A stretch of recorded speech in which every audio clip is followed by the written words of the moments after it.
बाबा जोगिया हो राम।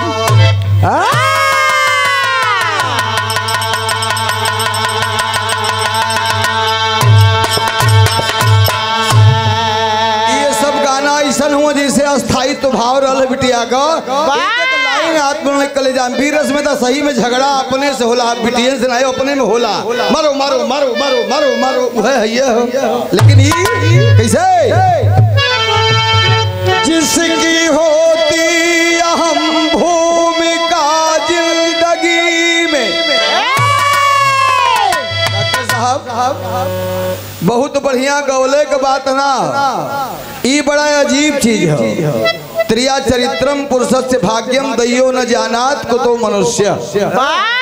जिसकी होती अहम भूमिका जिंदगी में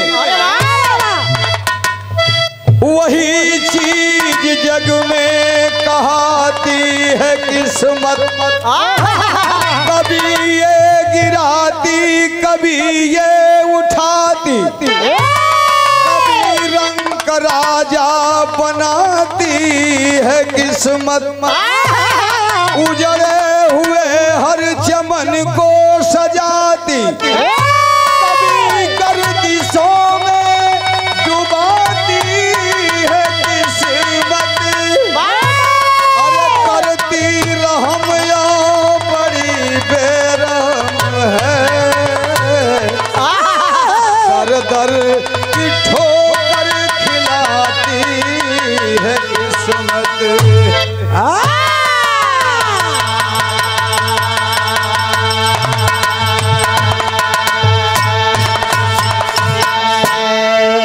रो देवा के सिहर जीवा की ना करवा, लेकिन कुछ मिल जाए तनी बढ़ाला बढ़ाला।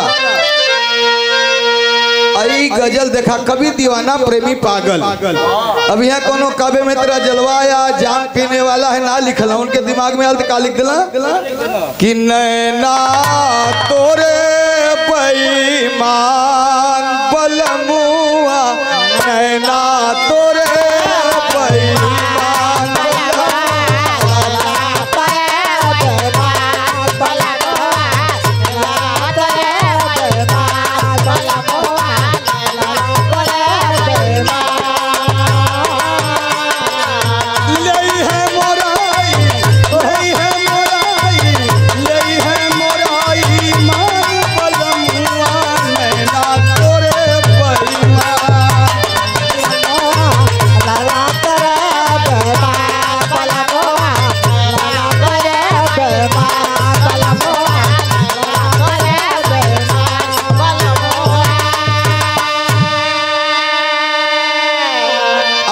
सुने न सुने सबके खेती बा गिरस्ती बा बाल बच्चा बड़ा मतारी बहन बिटिया पतो बैठल बाड़ी, लेकिन हमार सिद्धांत रहला बेटा कि गाना यहाँ से शुरू करीला यहाँ ले जाके बंद करे कोशिश करीला। लेकिन लोग का करोना पहले में चापदा सभर जी नहीं तो अपने पास पंडित जी कथा अपने मत यहाँ जोड़ा, लेकिन बल्ली सोचला कि जब शुरू है वहां से हो गल तो वहां रहे कम से कम यही है। बेटी क्या है, चाहे वो के पूरा बिरहा में गाई, चाहे वो रात भर रोई, चाहे एक लाइन कह दे हो गई। विद्वान उसे कहते हैं जो कम शब्दों में अच्छी बात कह के निकल जाए। बाबा बिरहा में जाने के सब जानला तरीका हो। एक लाइन देखा बोलो थी का बिटिया बनल में हमान जगत में,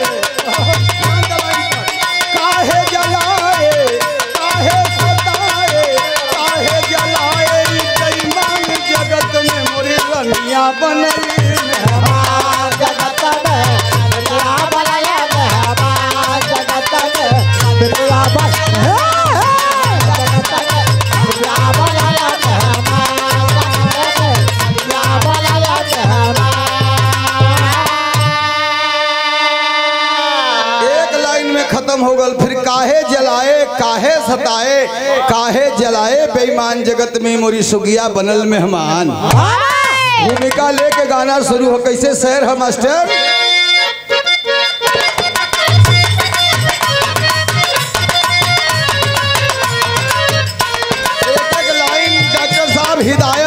लाइन कर्म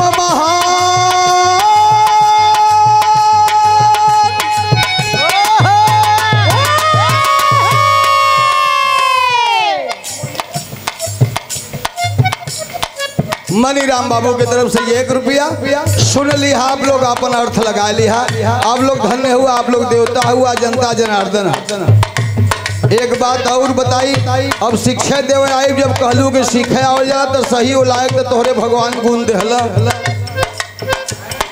बैठावत केहू नहीं, पसंद सब करला, लेकिन हम तो ये पूछते कि रामदेव बुल्लू नहीं नाचत रहना, कितना बदल गए।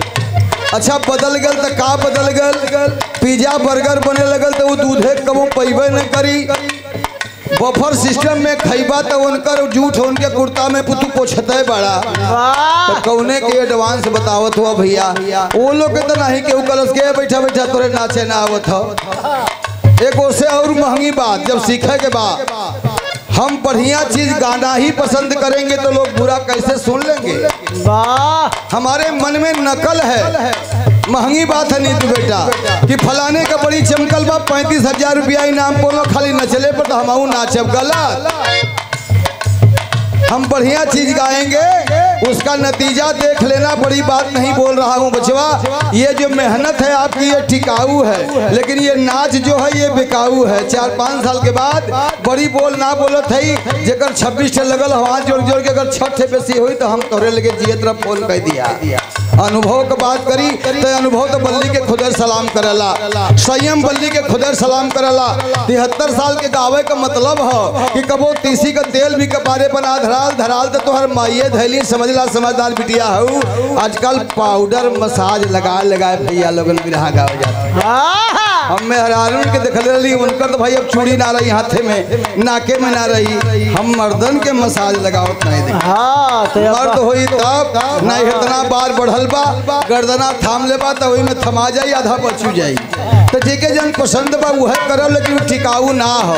तो लोग का मर्यादा बचा के, संयम के चाप के राख के, BTDC but not to touch, सुंदरता देखने के लिए बेटा, छूने के लिए नहीं। तो क्या छूते हो?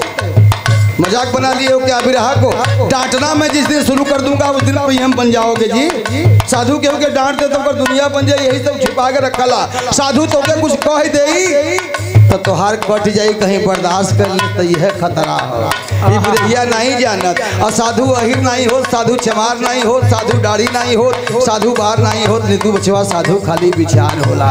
बल्ली कहला कि केहू के बहन बिटिया के कुदरत न देखे के चाहिए तो पता लगाला, लेकिन अति सुंदर रहल। उतना बढ़िया कुर्ता हमके सेवा के दे देवा लखनऊ वाला, और पाउडर लगा देवा तो जो केहू जोरे था में का सुंदरता अंदर होती है। खादी का कुर्ता 35 रुपया मीटर है, बाबू से कहा ठीक कैला गर्दखोर पहिरे के चाहिए, उनके का पता अच्छा कुर्ता के एक में लागल।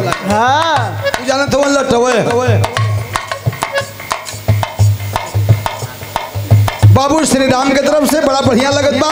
एक बिरहा मन से सुन, अबे में मेहनत काम न है, में चुहावे के बात। बाबूजी की तरफ से ये 50 रुपया। अरे ये उम्र में 10 रुपया बीड़ी के ना मिले था, नीतू तो 50 से बहुत हो। पैसा वालन का क्या बात करबा, नाराज मत हो आप लोग। पैसा वालन के दुआरे का मतलब डॉक्टर भैया के मत जोड़ लिया उनके, लेकिन सच्चाई तो ये है हो कि कितना पैसा वाले तो अपने के खुदा मान के बैठल हो। अभी भी रहिया नहीं जानत, ठीक बा, माता पिता वाला जानलू तो धन्यवाद के पात्र हो। फलाने पानी ले ले फलाने का उम्र हो बल्ली का, और उनका उम्र हो 40 साल। वाह, प्रणाम भी करवा रहे हैं, पानी भिजवा रहे हैं पैसे के लिए। बल्ली ने लिखा है सुनोगे गदगद हो जाओगे बेटा, बिरहा से ऊपर तो निश्चित है। दोस्त से दोस्त कभी खफा नहीं होता, यार से यार कभी जुदा नहीं होता। हमारी गलतियों को माफ कर देना नीतू बेटा, आदमी कभी खुदा नहीं होता। न बताए भाई, तो लोग का भाग्य हो कभी कभी लेला।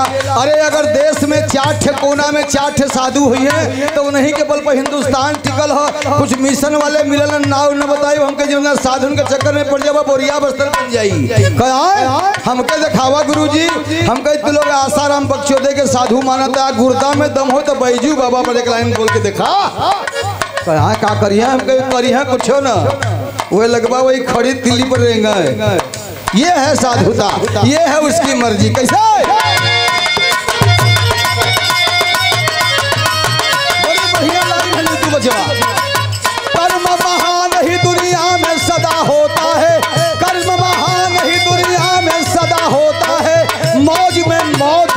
भूला जो वही रोता है।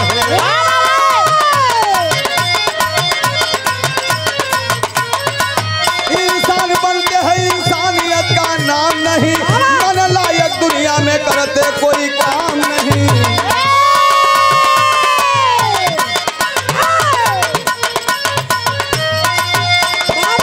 इटावा स्टेशन पर सनसनी करारी थी, हो रही मजिस्ट्रेट चेकिंग बड़ी भारी थी।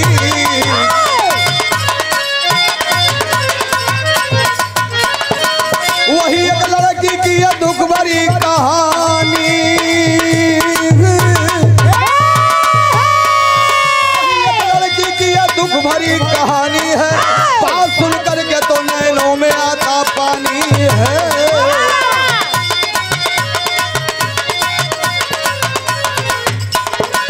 विदाउट टिकट एक लड़की पकड़ी जाती है, पूछने पर परिचय सब रो रो कर बताती है।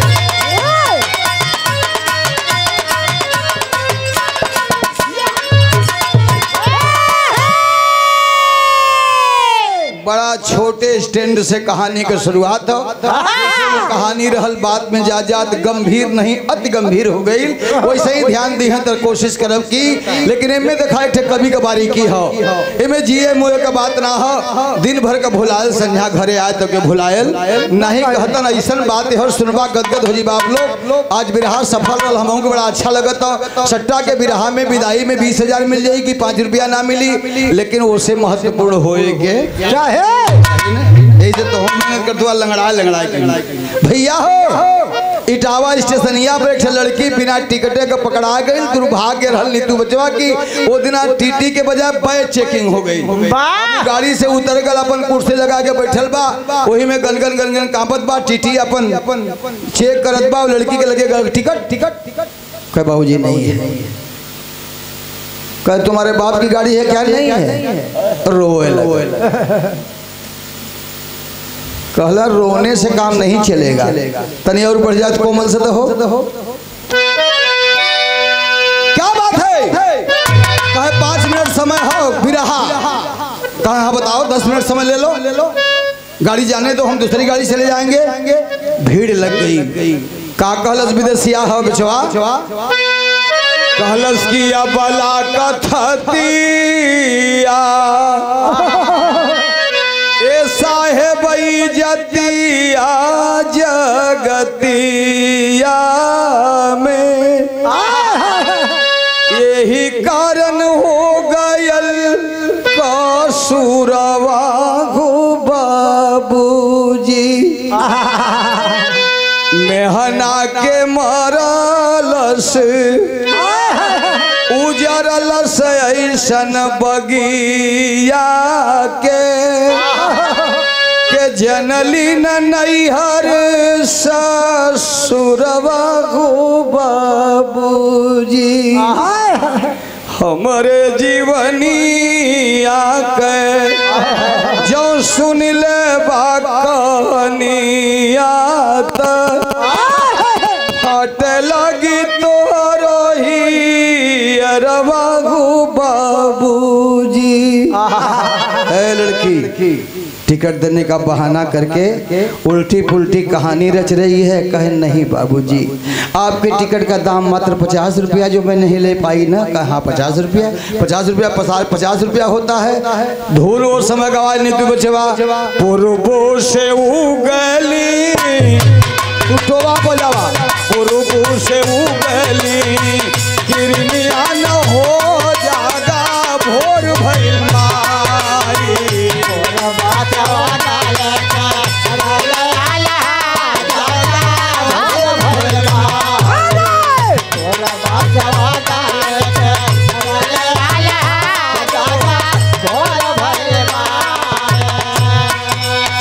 ये पुरस्कार कई बार सम्मान बात यहाँ ये दुआरे गई है नीतू बचवा, जन कुछ हताश महसूस होते तो लोग भाई वो खान में बड़ा यहाँ अली जब पहली बार बीमार रही हम लगभग 30-35 हज़ार की दवाई कैला।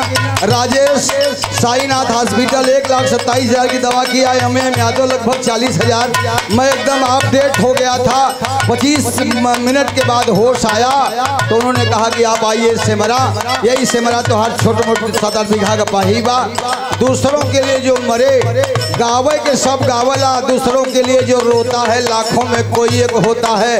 हमारी अंतिम धड़क बिरहा बा। एक पप्पू का भी लोगन का मन बा, एक बिटिया का छोटा सा और होई, लेकिन ओके कोई 5% लोग के पाउंड बड़ा गुंडई से बोलत है। अनुभव 50% नहीं 70% लोग कहन बिटिया बैठल बड़ू समझ लिहा कि बहू भी बेटी है, लेकिन बिटिया का विदाई हो तो मिस्त्री भी आ जाई, छाने पोवे लगी है लोगन, बढ़िया का मीठा भी बने लगी।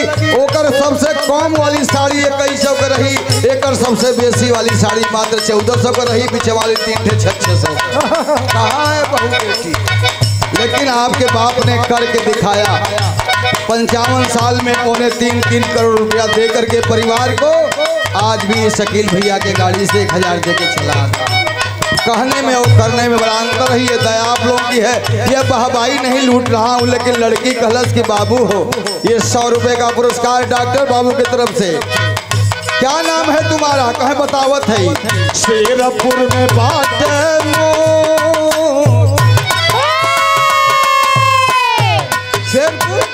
जी साहब, शेरपुर में बात है मोरा कौआ न हो मोर बपई सीमा के पहरुआ। शेरपुर में बात है मोरा कौआ न हो बाबू सीमा के पहरुआ।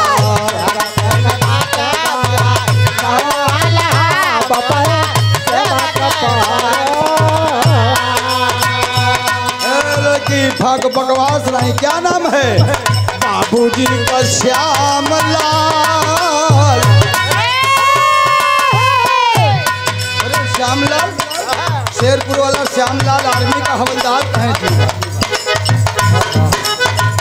अब तो एक माथा गड़बड़ाए लगल चौधरी भैया। बाबूजी का श्याम लाल हनौआ न हो मोरे बपई सीमा के पहरुआ। बाबूजी का श्याम लाल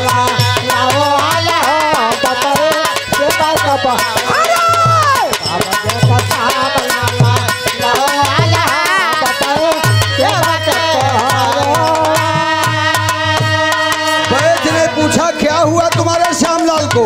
सरहद पे बाबूजी शहीद हो गई।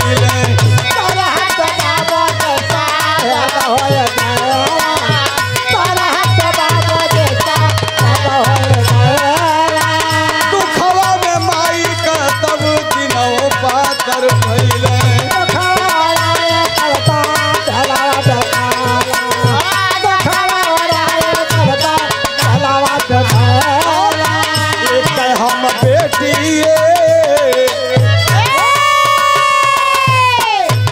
हम बेटी एक बेटुआ न हो मोरे बाबू सीमा के पहरुआ। एक हम बेटी एक बेटुआ न हो।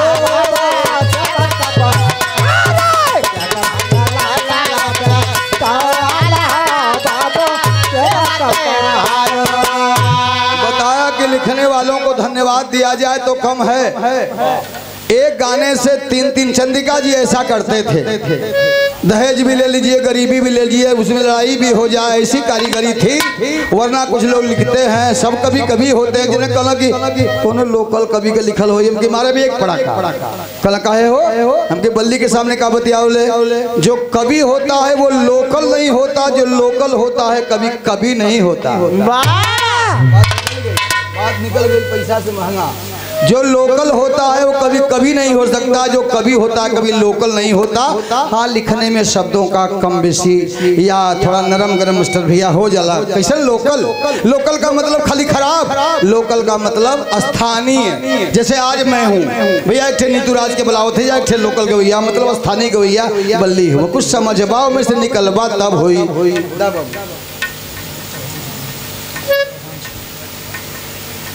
इनका नरेगा और कमजोर हो गल हमारे प्रधान का हो। 100 रुपए का पुरस्कार मुझे माता जी। कभी कभी मंगर के होला कीर्तन ये कुल बजाइए तो कहीं गावा एक ठे भजन हमकी करवा जा बड़ी तो हम अकेले गाँव भैया लही न वही में। ये है प्रेम। बार बार प्रणाम माता जी के। मुखिया कैसा हो हे बाबू हो, क्या हुआ तुम्हारे पिता को? कहलस के सुन पैबा का साहेब, अब तो देखती बड़ा धधाए नहीं लगला मार बिगड़त रहा है।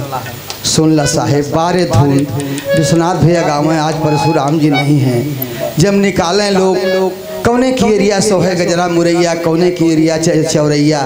हम तो से पूछीला ए मालिन कहवा लगौलू इतनी देर, तो विश्वनाथ भैया तुरंत दूसरे दंगल में गा दें सुनीला की ससुरे में झरझर मोती झरे मोरे लेखे सतुओ सपनवा। बाबूजी आज क्या हो गया? केवल नकल। अरे बच्चों बता रहा हूँ, बढ़िया लगे तो ले ले, रास्ता मत बंद करा सवन। नकल के लिए अकल नहीं होगी, शकल खराब हो जाएगी महिला। हल्के से मत लेना। कहली कि कौन तर्ज चंदना मल्हार बहिनी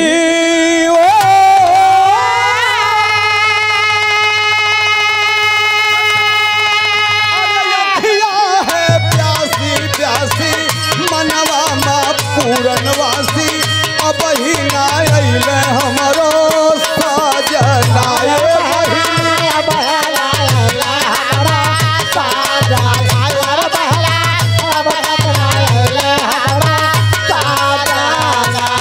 जहाँ में रुका न बेटा, कलेजा के दम बनाओ, भगवान सब दे बा। पैसा बात माई हो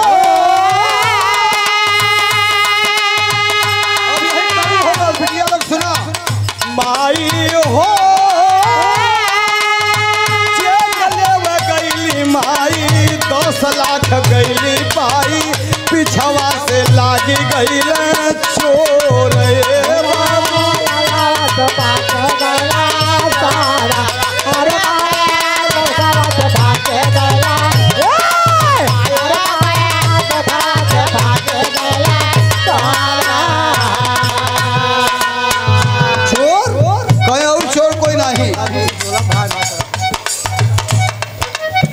श्री कृष्ण मुरारी प्रधान जी बाबूजी की तरफ से ये 100 रुपए का पुरस्कार। मालिक का मतलब बता दे रहा हूँ भैया रे, ये बाबू रे, ए इनाम दे वाला। मालिक का मतलब बता दे रहा हूँ, है मालिक वही जो प्रजा के लिए हमारे प्रधान माता जी के भी तक पहुँच जाए। एक बिरहिया ना बतावला है। मालिक वही जो प्रजा के लिए जान देकर भी जनता की सेवा करे, घूम कर जो नगर में खबर लेता सबकी, सबको भोजन करा के तब कलेवा करे। कहला से ना हुई बल्लिनियत तपावे के पड़ी। माता जी के प्रणाम, भैया के प्रणाम, सब भैया के प्रणाम, जनता जनार्दन के प्रणाम। चेक लेवे गईली माई 10 लाख गईली पाई, पिछवा से लाख गईला चोर। बैंकवा से निकालत के दोनों लड़कवा देखला मोटरसाइकिलिया पे अइला। घरवा से 2 किलोमीटर बैंक हो, 1 किलोमीटर निर्जन हो, 1 किलोमीटर में बस्ती हो। जहाँ निर्जन हो वही मौका पाए के फिल्मी एक्शन से मोटरसाइकिल घुमा के बेगवा लेके भाग गई हो। पपिया जवरी लहला छील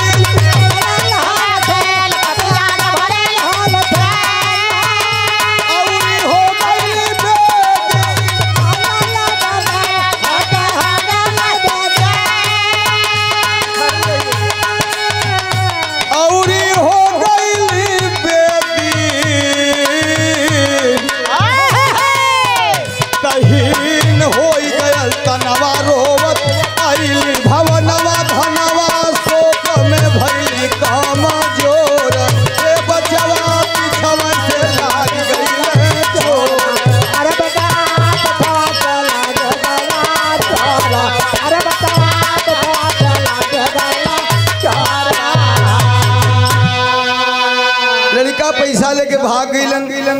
ये बतावत बा लड़किया अपन ध्यान दिया, कहानी बहुत वजन हो जाई, बाद में 3-4 रस मिल जाई। घरे अइली माई, एठे बुढ़ऊ बाबा भैंसवार देखत रहलन। ऐसे ही बिटिया नियर कोरा उठाए के ले गईलन। हम अली वहाँ गांव से टहल के और देखली तो माई बेहोश पड़ल बा। तो हम देखा लड़कन के दिमाग झोला वोला है ये नहीं बा। तो हम लालच बस देखली कि मुलायम सिंह यादव 10 लाख का ऐलान कैले रहलन, वह पैसा निकाले भजावे गई है। तो कहीं कुछ है ये न बा। बुढ़ऊ बाबू वही टुकुर टुकुर ताकत हो बिटिया अपने माई के सम्हारा। हमार भैंस लगे हैं खेत का तब मराए लगो। कहे दादा सुन ला देखत हुआ लोग कहला कि लड़के पागल होला। बुढ़वन के देखा रे माई 10 लाख रुपया वही जमा कर दिले, कुछ नहीं तो उनमें से 200 रुपया का मिठाई तो हमन के ले आल होती रे। बुढ़ऊ का कलेजा कांपे लगल। कहला कि ए बिटिया लड़का तो लड़का सही, लड़का तो लड़का केहू के जिंदगी बचे में दुश्वार रहल तो के पैसा मिठाई चाहत बा का बाबू। कहीं बच गई जिंदगी, पैसा तो चल गल दूसरे के हाथ बेटा। हाय साहेब आप 50 रुपया के रोवत हुआ, हमार दिन का बिगड़ गल। माई बीमार हो गई, चोट ओकर धोआवे बदे भी दवाई के पैसा नहीं बा। हम का करे लगली तनी काली से बढ़ जा। अब बड़ा पहले गवात रहल आयल गारामिया के दीन हो हमारे दीन हो पिया बेनिया डोलायदा।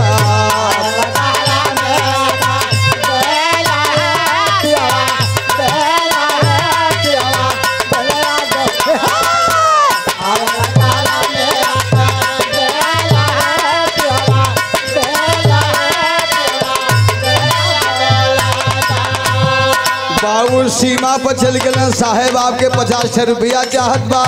माई बेदीन हो गई, बड़ा सपना रहल के रात रानी बना के रखब लड़कन लड़किन के पढ़ाई कहिला सस्ता। मैया बेदीन हो अब बेदीन हो नहनी सूझा डगरिया।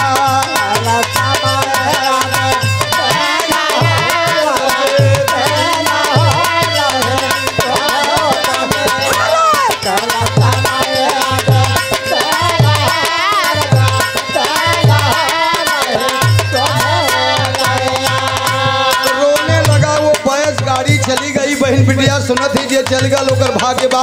आवाज तो वहाँ भी जात हुई तब का कैली लजिया कमारल कर चौका बरतनवा।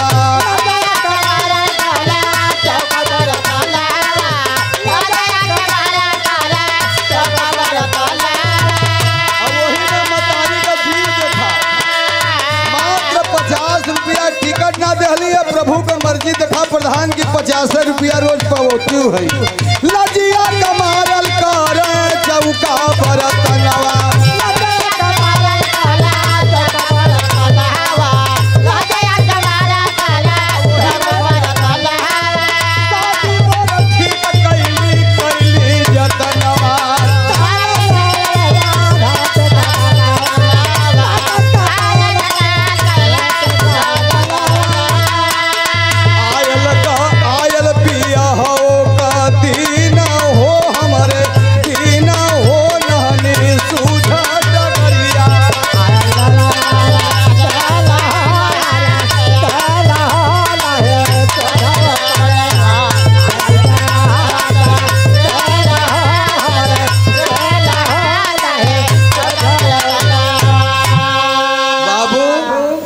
माई एक दिन आयल तो कहे सुनबी रे सिलवा हमारो एक बड़की बिटिया का नाम शीला है रोआ बना जला का माई ऐसा बाकी अब पैसा तो बना ही अभी है 50-60 आसरा बा प्याज रोटी पे कैसे हम चले दे वही में 2-3 रुपया 5-5 रुपया 10 रुपया काट के तोर ब्याहे का इंतजाम कैलिए। ब्याह छुट के लड़का दे के आयल भी है का पगल नस्बतिया वाले खाए के ठेकान नहीं।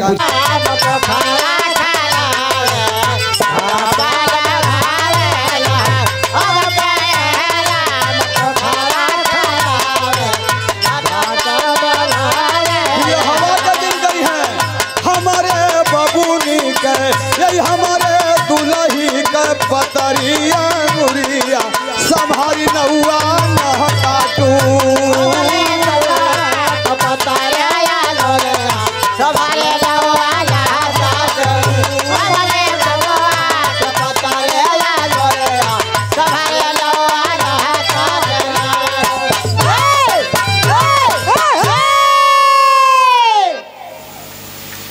बारात के दिन आ गए, हल्दी उर्दी लग गई। माई बड़ी पागल भाई कैसे करबे, कहा वो कर न हम ना कर। आप लोग देखले होगा कि थोड़े में गरीबवन का अमीरवन से बढ़िया हो जाला, नाराज मत हो, यही बढ़िया होला। लेकिन गरीब जो हमार बात मानी, हम 500 ना बलाई। एक सुना लोगन बहुत बिरहा सुन लो, लोगन रोत रहलू है, लेकिन हम 100 ठे बलाई, खटिया पर सुताई और बढ़िया खियाई। हम कहे उनके जोड़ मिलाई, मालिक के जोड़ हम कहे मिलाई। भाई बुद्धि से काम लेबा, कब वो फंसबे न करबा। एहू के भी सुनात भैया पप्पू बचवा कहें सर 11 बजल तो सोचे दिबा कि मलाई में तेल फूलल। पहलवा तो कुछ न हो, डॉक्टर साहब तो गुलाब जल जरूर दूसरा घर जाए। जब 11 बजे नहीं कोई आयल, तब एक आदमी करिए पैंट ललका शर्ट पहन ले आए, जींस वाली। समझी सकुल दलाल आया अकेले, भर्ती फौज में हुआ लाल अपना। नैनो कार्य अब आपको देना होगा, तब पूर्ण होगा ये शादी का सपना।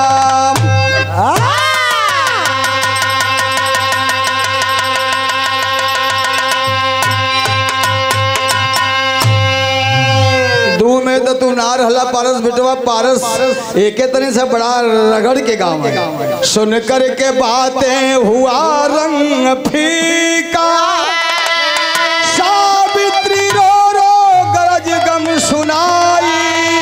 अरे समधी कमीना मगर ना वो पिघला, बोला कि ऐसे न बारात आई।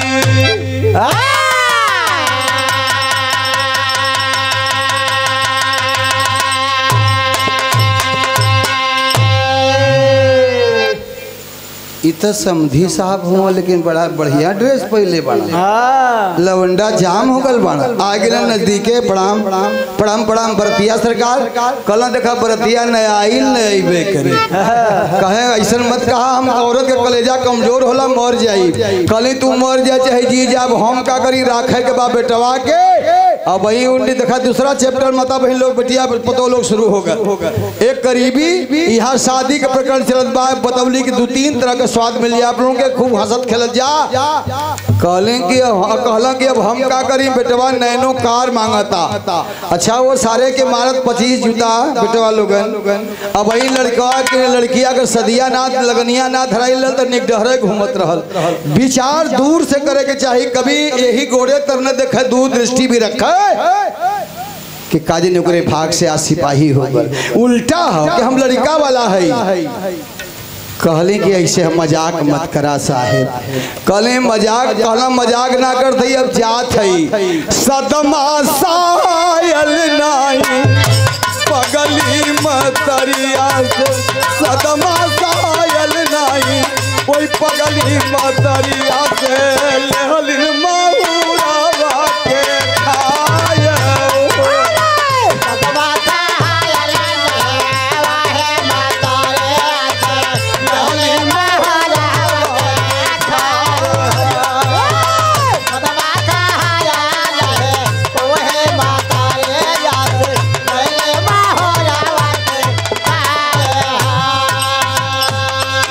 से ना बेटा समझावे के ना बात लोग, बड़का गवैया छोटका गवैया ना। जब हिंदुस्तान के सब कलाकारन से होता ही प्रभु को दया बा। अगर रोए के बात तो बिरहवे में रोवा कि डोलिया ना उठल,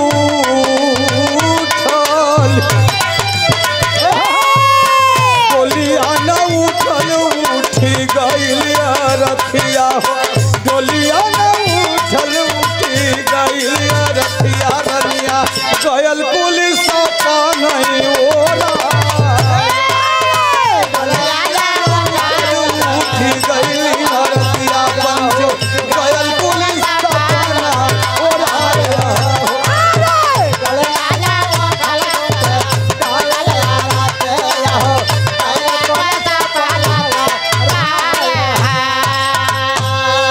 घरे के पिछवाड़े वाले वो सारा में गई टटरा लगल रहल।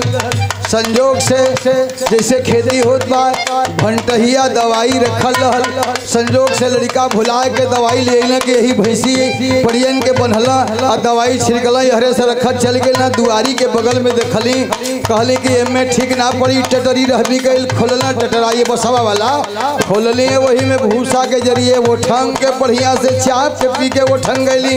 1 बजल 2 बजल 3 बजल 4 बजल 5 बजल 6 बजल 7 बजे तनी सा शादी वादी का दिन बात है, कुड़ी उड़ी तो झुराई गई। लेकिन लोग गईला कला की गोरुअन के कोरवा लगा दा सजन भय लोग जहाँ। लेकिन जब गईला लोगन देखलन माई के देखलन गे साहेब रोवे लगल ऊपर जी कुछो मत कहा कह देखा कथा आधा ना सुने चाहिए। दुखवा का दिन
उसे 7 बजे एक भई शंकर बापा वरहों के मिल जाला, यही से 9 बजे शुरू कर दिली। और यहाँ के लिए एक बिटिया का छोट साया जैसन भी पसंद होई बड़ा अच्छा लगत बा तो 10-15 मिनट एक गीत गवाए के पप्पू के तबे चलल जाई माया दिखाई है नसीब हो। ऐसनो न बा कि जुआरी बड़ा शराबी बड़ा और ए बदे सुनाई बेटवा की पहाड़ पर के लड़का नाही बाजन पप्पू का एक रोआ भी टेढ़ कर दे करे प्रियांशु झूठ बोलते ही का। लेकिन हाय रे किस्मत 200 रुपए का पुरस्कार देके सम्मान किया है बालिका आपको रखे, इसीलिए हमने कहा बेटा ये मान के चलो बल्दी गा रहे हैं तो पारस गा रहा है। हो सकता है उन्हीं लोगों के आशीर्वाद से। ऐसा कभी मत सोचना कि बड़का साधु को पहुंचे कि हमारे भाग से हो। तो आज पप्पू से बोलब छोड़ देबा, कल भरत से छोड़ देबा, कल प्रियांशु से छोड़ देबा, कल कल्लू से छोड़ देबा। हो सकला बिरहा ऐसे तेज आवाज रहते भी तुरंत बंद हो सकला। इतना दूर सोचो। बच्चे को धन्यवाद है, लेकिन गाना हमारा अपने करीब है। मैं नहीं कहूँगा रोना है, गाना है। गाना में बताइए आप लोगों का प्यार बतावला। पहला गाना चैप्टर गरीबी कबा, सेना के भर्ती कबा, छोड़दार शादी कबा, ए बाबू लोगन उह कमावा माई वाला हम करे लगली। एक दिन सन 78 वाली बाढ़ आप लोग जानत रहला, वो सब वही दिन 12 नवंबर के हमार बिरहा रामदेव गुरु जी से रहल। वो साल का बाढ़ द्वितीय रहले दैया गंगा जी। वो जी मेरे लोग बताओ कि रिकॉर्ड टूटे वाला बा। तो हमार भैयावा कहाँ चल गए? अब भैयावा तो नहीं सही, जैसे मालिक का मकान बा, एक जना का मकान बा, पानी छाती बरबा, वो दिवाली लटकल बा। जीवन की बारे लिखे वाला जीवन की नैया धारा में पड़ल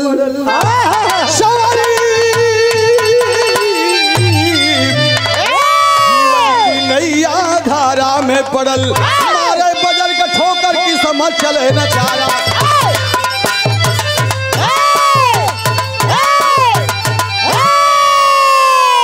आदत है हमारी, बच्चों को भी बताता हूँ, बिरहा जब अपने मौसम पर हो तो धुन को दरकिनार करो, चाहे 5000 मिलता हो। गाना आपके सामने आ जाएगा, लोग भूल जाएंगे। मारे बजर के ठोकर किस्मत चले नचारा। लेकिन प्रभु का मर्जी जैसे 2 दिना से आज देखा सबके बड़ा हताश रहल। भैया हमारे कहतला कि देखा भगवान का मर्जी, देखा ही है उनका मर्जी है। हमन कल तपस्या हो लगत है कि हमन का बिरहा चैतवारे में होता। हाँ ऐसा लगत है, ऐसा ना लगत है कि जन्माष्टमी के ही कर दया। लेकिन विज्ञान वाले अपने आगे काहे के जोड़ी है भैया। बहनिया रोवत बा, भैया पनिया घट गल तो ठेहुनी भरे में आ गल, तो ओके सहारा मिले लगल तो धीरे धीरे जोर लगा के अब ही गौले रहनी है बिटिया हमार।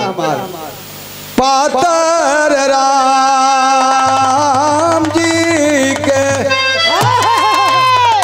बिरहा में पहली बार शुरुआत कर रहली बहिनी बिटिया गीत रहल दुनिया का सब गवैया गौला, लेकिन बगल से रामदेव गावे सन्नन रतिया करे बिरहा में तर्ज ना बताई बेबे कि भाव हो। बहिनी कहलस कि भैया हमारे आयल नहीं, बाढ़ इतना करारी बा का भल हुई। अरे मालूम नहीं कहवा रे बही के, यही के टेक्नोलॉजी बताओ तो गवैया मालूम नहीं कहवा बही के गायल मोरा सुबनावा हो।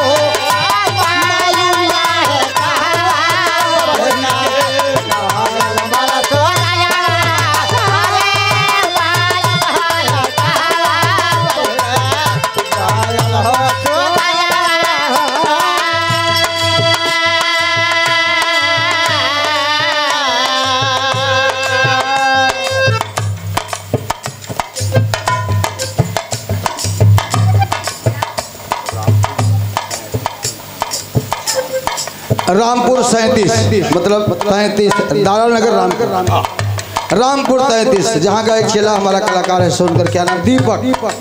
बहुत बहुत प्रणाम प्रधान जी के, भैया के प्रणाम, सब भैया के धन्यवाद। अब देखा पर्दा तो होगल 83 वाला, हम उनके गवावे कहीं के अपने के मालूम नहीं कहवारा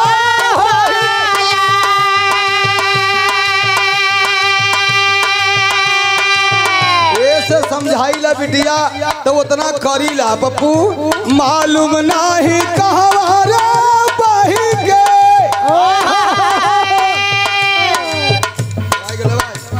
मालूम नहीं कहवारा बही के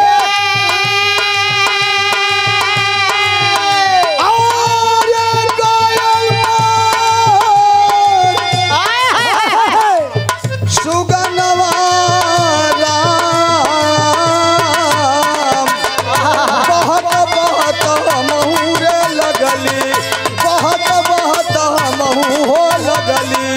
दूसरे ठेकनवा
भाव का अंदर बिटिया लोगन।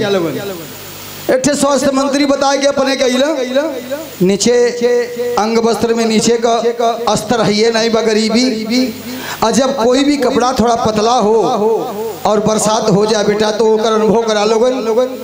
सट गल हल सब शरीर में ऐसे ही बुक्की मार के बैठल रहली। सुंदरता देख के मंत्री जी का मन मचल गए। वो लड़की को बुलाओ मेरे पास। कैसे उठी हम? 5 मिनट का समय बीत गल, कहना आवे के तैयार ना हो, ऐसे हाथ हिलावत है, ऐसे बुक्की मरले है। कहो चलूंगा मैं खुद। कहना बेटी बेटी शब्द जब सुनलस बिटिया लोगन तो जनाल के पहाड़ टूट के गिर पड़ल। जनाल के शहीद बाप आए के सामने बोलत बा यह संसार है तो के बाजन का। कहना बाबूजी बेटी कहा हाँ। अरे मैं स्वास्थ्य मंत्री हूँ, हल्का फुल्का मत लेना, चलो दिल्ली में तुम्हारी छोटी मोटी नौकरी लगवा दूंगा, या मेरे दरवाजे पर रहो, मेरे क्वार्टर पर रहो, जिंदगी भर आयश करो, मेरी सेवा करो, मैं बाप बन के तुम्हारी हर तमन्ना पूरा करूंगा, बढ़िया शादी करूंगा, बढ़िया सेवा करूंगा, बढ़िया पढ़ाऊंगा, मरता क्या नहीं करता। आपके 50 चाहत पहपट का भाव आ गया। अरे लेके हमके लखनऊ में अइले अपने ग्वाली से, फोन पर चर्चा कई बार मोर कइले अपने ग्वाली से।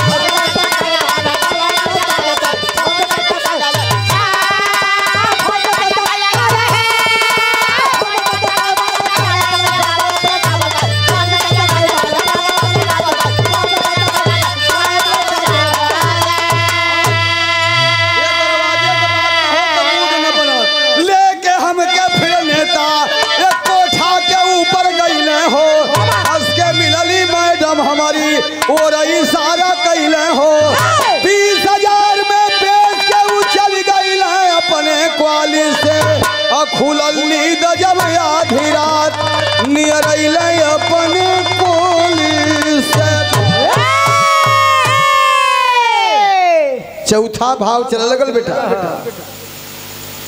नेताजी गईलन हऊ चौथा तल्ला देखत हुई बिटिया। हाँ बाबूजी देखत ही तन से चला वही हमार बुआ रहले, और जौने गली से जैसे भी गली बा हम लोग जात रही है, तनी से आगे कृष्ण भगवान के जहाँ सजावल रहल मंदिर त भोले के बाप बजरंगी के बास पुजारी हो, हर मंगल के खुदा ही पुजारी हो बजरंगी का। लेकिन बड़ा गंदा लोग हो पापा यहाँ का पागल तो के गंदा से का मतलब घर तो हमारे वहाँ बा फुआ का अगैला अंगूरी से इशारा कैला कल बेटी जरा आगे बढ़ो, पिछवा घूम के 5-6 पान खैले बा, पाकुल पाकुल कैले बा। नेता वो कोनो मंत्री तो रहल नहीं साला, वो तो दुष्ट रहल।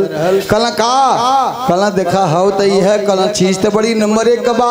अरे कहे दूधरा बढ़िया से खिया देबू, अतनी बढ़िया का कपड़ा पहना देबू, बूढ़ा तो देखो के धरवैया लगी है, कहे नहीं चलेगा।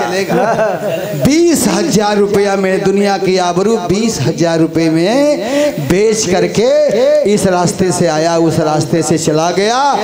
8 बजा, 10 बजा, 11 बजा, 12 बजा, सवेरा हो गया, रोती रही शीला। कहना हो कभी का सही बात है बिटिया, कले से कि पैसा साधन हो साधना ही हो। कैसे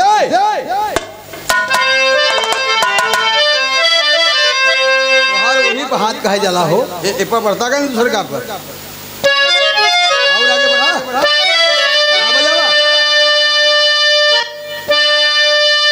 आधा बजावा हमार वाला ई कुल हम नहीं गाइत कौन रे चिरैया ई कुल तो गावत रहली हम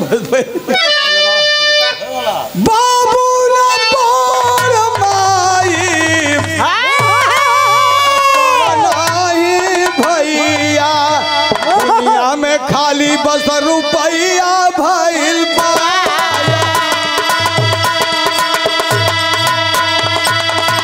दुनिया में बस रुपया भइल बा।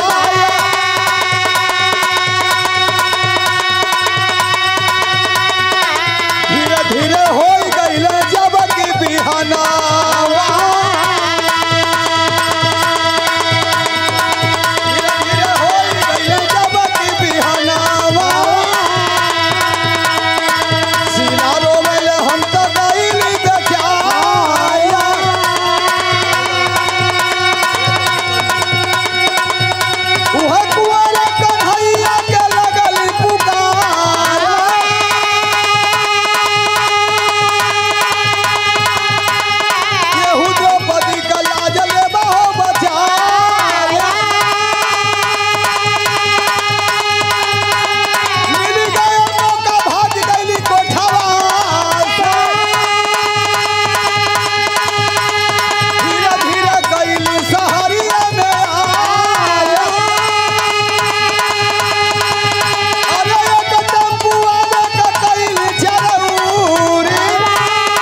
उन प्रताप भैया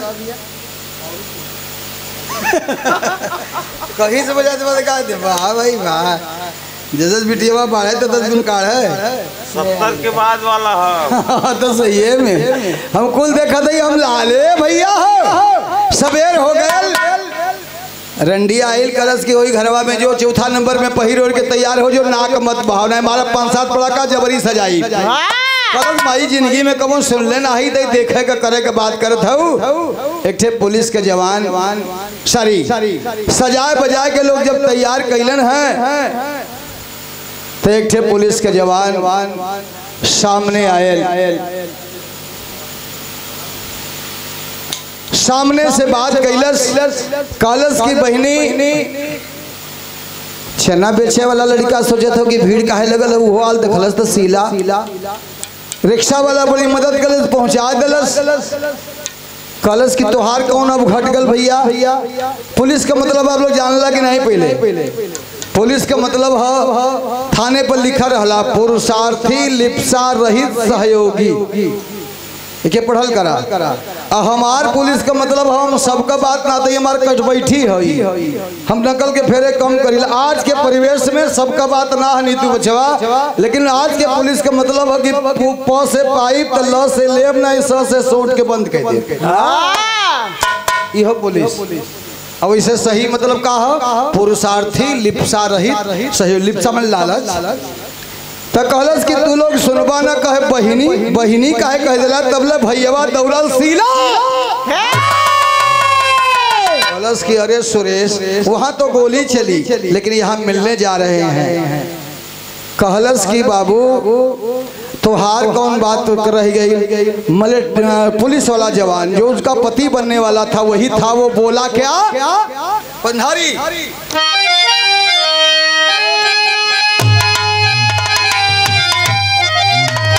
अच्छा तो तू भैया भैया चिल्ला बहनी बहनी चिल्लात हुआ तू हवा के सुनबा बिटिया लोग द्रवित हो जाइबा कहलस कि पैसा कारण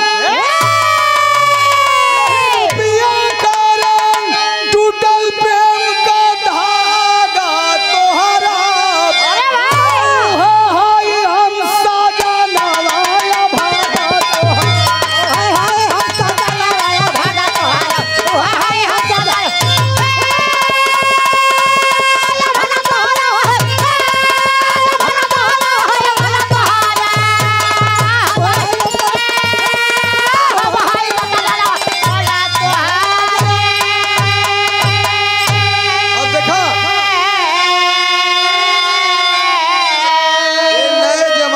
भी लड़का 20 पड़ गया बाबू के यहाँ गलती रहल बहिनी हम ऐसे कहते कि हमार गलती ना रहल के गद्दारी कमैले रहले बाबूजी हमार हो जवन तोहरे माई से ही मंगलन नौकार हो।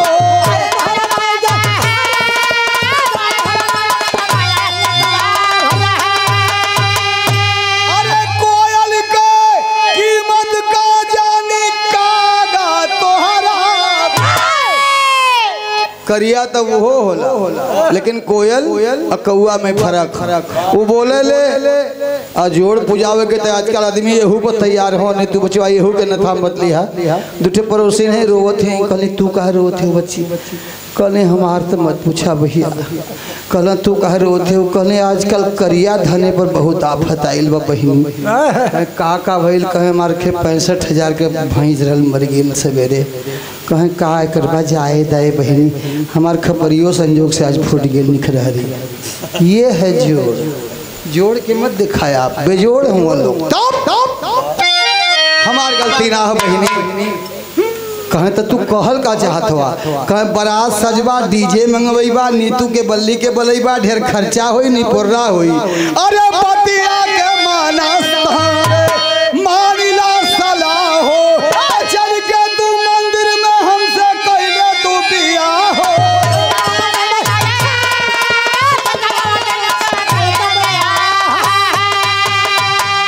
सोने पर जाके मिल जाता सुहागा तोहरा उहे हाई हम साजा नवाया भागा तोहरा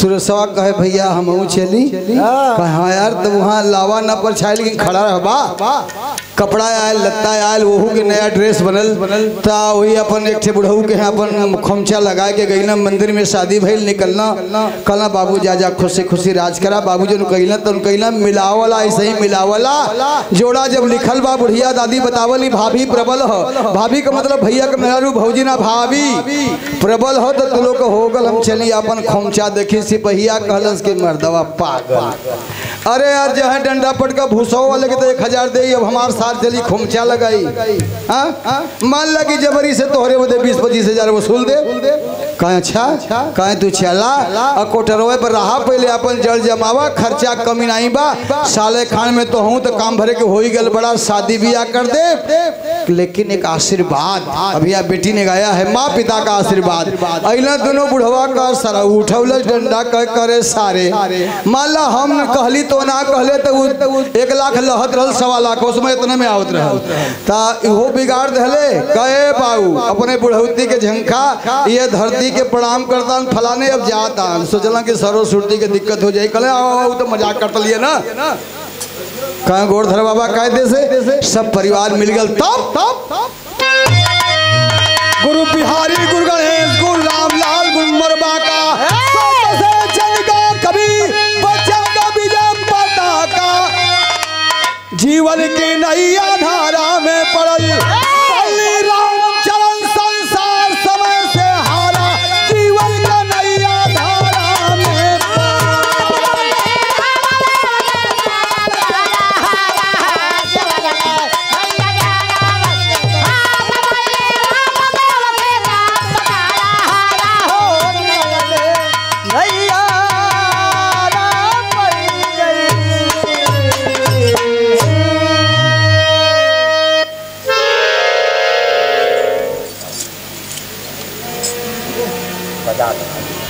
एकदम बढ़िया राजा ये साफ आप